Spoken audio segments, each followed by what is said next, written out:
Welcome back to our session on the history of the church and Christian worship. We're going to jump right into the next time period, but let's just remember all of time is connected. We are connected with all these people. We are connected with all these periods of history. We call them periods, but it's one timeline, and we are connected, and the people to follow are connected with us. So the next time period we're looking at is from the Apostles to the Council of Nicaea, 100 to 325 AD. The second period, from the death of the Apostle John to the end of the persecutions, or to the accession of Constantine, the first Christian emperor, is the age of persecution, of Christian martyrdom and heroism. I just want to stop here for a moment because, we can't even begin to comprehend, but there was over 200 years of intense persecution of Christians and the church. Thousands and tens of thousands martyred and burned and torn apart by beasts for entertainment in the Colosseum. And you can't get your mind around it. But this is what was happening from 100 to 325 AD. And in that time period, at 150, a very, very famous historian of that time, Justin Martyr, describes the worship of the church as being centered in the Eucharist or communion. So worship of the church being centered in communion. By the 3rd century AD, Christianity had already grown to become the dominant religion of the northern Mediterranean world, which would be the countries of the Middle East, Europe, and Africa that border the Mediterranean Sea. It also gained important extensions to the east and the south of the Mediterranean. In 312, we have the conversion of Constantine, who was the Roman emperor. In 313, the Edict of Milan marks an end to the Roman persecution of Christians and legalizing Christianity. So now Christianity is acceptable. It's acceptable in society, it's acceptable in community. It is legal in the Roman Empire. Christianity is a legal, accepted religion, for lack of a better term. Then in 325, the Council of Nicaea settles the major heretical challenge to the Christian faith posed when the heretic Arius asserts that Christ was created by the Father. Athanasius defends that the Son of God is eternal. So that was a huge heresy and teaching that was going back in that time. And so that forced the church to defend what they didn't believe and come up with a way to articulate what they did believe to be true, what they knew to be true. So the New Testament spiritual gifts, especially prophecy, tongues, interpretation, and healing, continued up to and beyond the 4th century. Worship in the New Testament was ordered around the teaching of the Scriptures, baptism, and the Eucharist, communion. The next time period is from the Council of Nicaea to the fall of the Roman Empire, and this is 325 to 590. Momentous changes occurred both in the church and in the political structure of the West. And when we say West, we're talking Western Europe, not our West, Western Europe, during the 4th, 5th, and 6th centuries. The Western Roman Empire disappeared under the repeated assaults of the German tribes on its northern frontier. Christianity, which was a persecuted minority faith at Constantine's conversion in AD 312, had become the religion of the empire by the end of the century. Isn't that amazing? The Bishop of Rome, whose leadership in the church had been largely a primacy of honor, now claimed supreme and universal authority in Christian lands and began to make good this claim in the West, at least over the church. By the time of Pope Gregory I, 590 to 604, the collapse of the Western Empire left the Roman bishop the real ruler of much of central Italy. So the next time period is the medieval church and scholasticism. This goes from 590 to 1517. So this is 1,000 years. So this is that time we call the Dark Ages, the Middle Ages. This is that 1,000-year period. So the Middle Ages may be divided into three periods. The first period is the missionary period from Gregory I to Gregory VII, 590 to 1073. During this period, we have the conversion of the northern tribes. We have the dawn of a new civilization. We have the origin and progress of Islam. So there's a huge piece we can all recognize we're still connected to today. The separation of the church in the West, and the center being Rome of the Western Church, and from the church in the East, the center being Constantinople. So a separation began between the church in the West and the church in the East. The second period is the papal theocracy from Gregory VII to Boniface VIII. This is 1073 to 1294. During this period is the height of the papacy, monasticism, and scholasticism. We have the Crusades. We could take weeks just talking about the Crusades. We have the conflict between the Pope and the Emperor. Big power struggle going on. The third period is the decline of medieval Catholicism and preparation for modern Christianity, from Boniface VIII to the Reformation, 1294 to 1517. In this time period, we have the papal exile and the schism. Again, that's that division between the Western Church and the Eastern Church. Then we have the reformatory councils. We have the decay of scholasticism, the growth of mysticism, the revival of letters and the art of printing.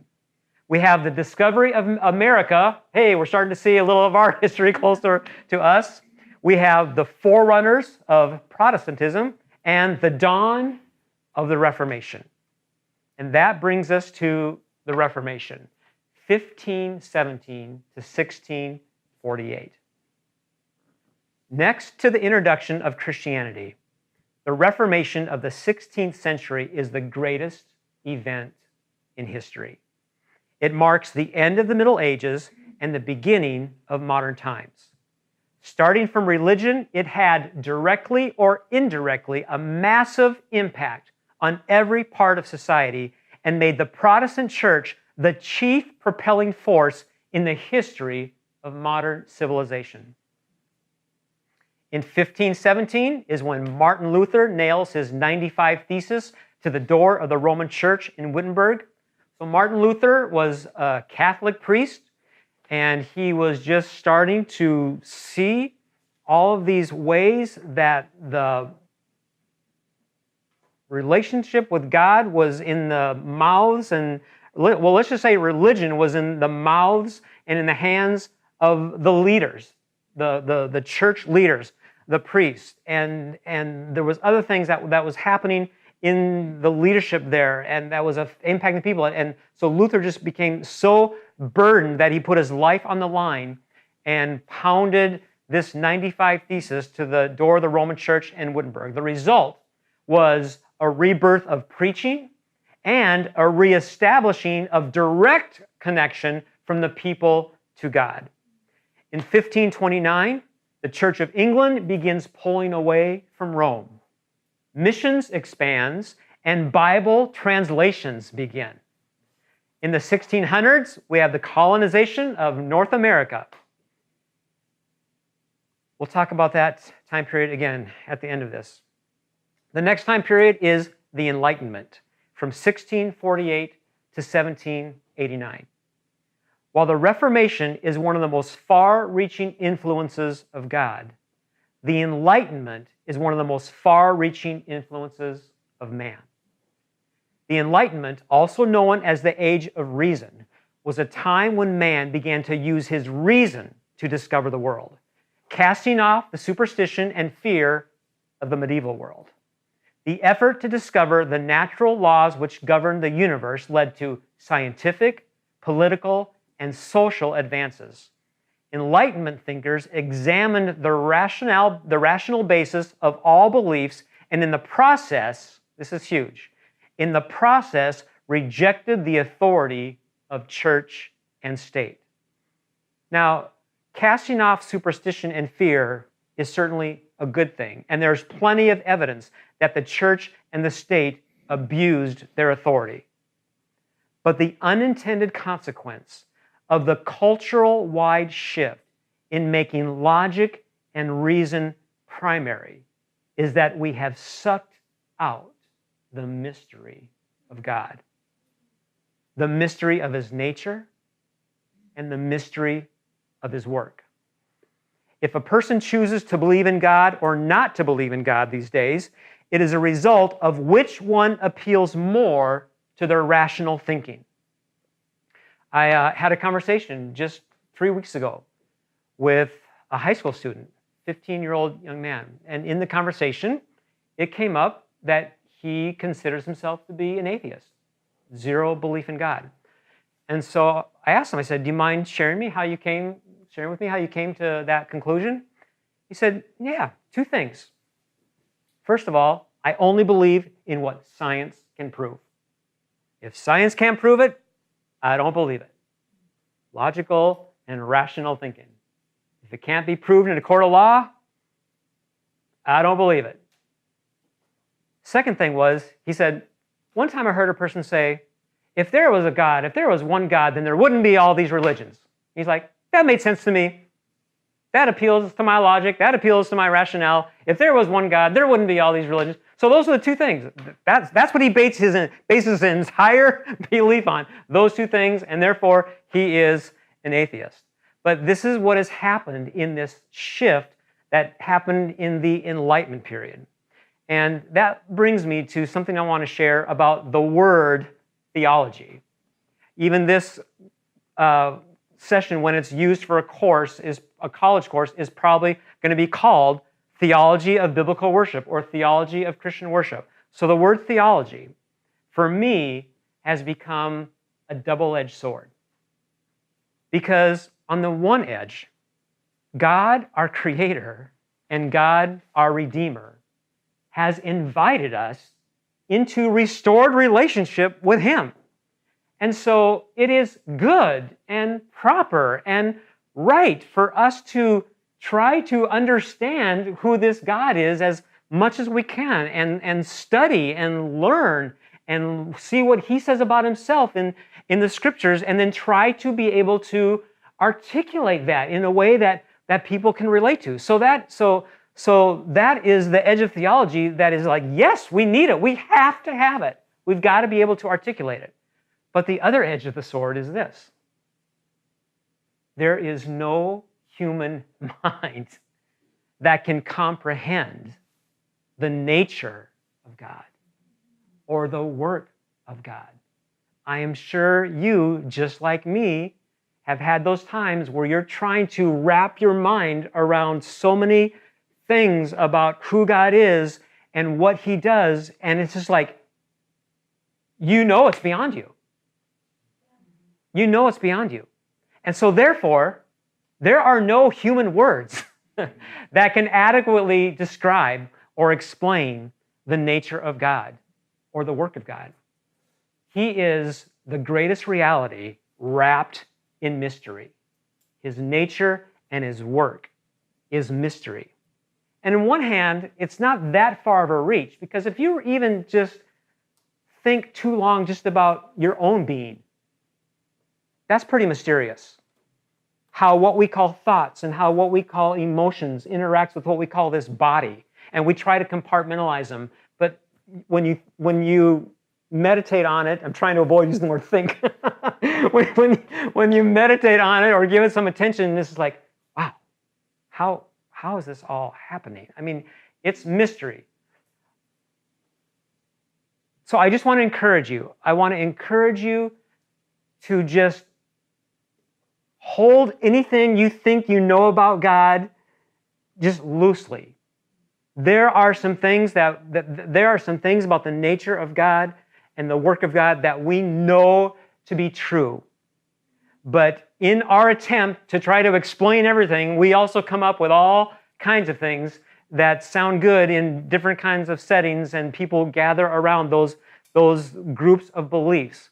But we need to hold it loosely in the sense of appreciating and accepting the reality of the mystery of the nature of God and the work of God. We know it's real because we have experienced relationship with Him, and we've seen how it's translated into our relationship with others.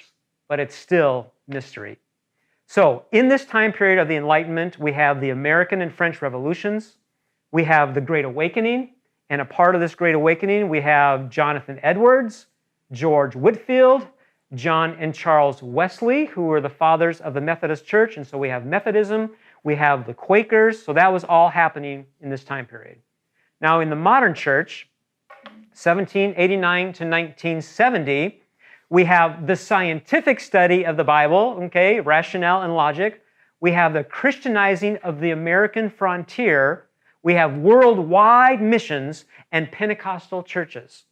Some of the important figures are C.H. Spurgeon, D.L. Moody, Soren Kierkegaard, Dietrich Bonhoeffer, and Charles Finney.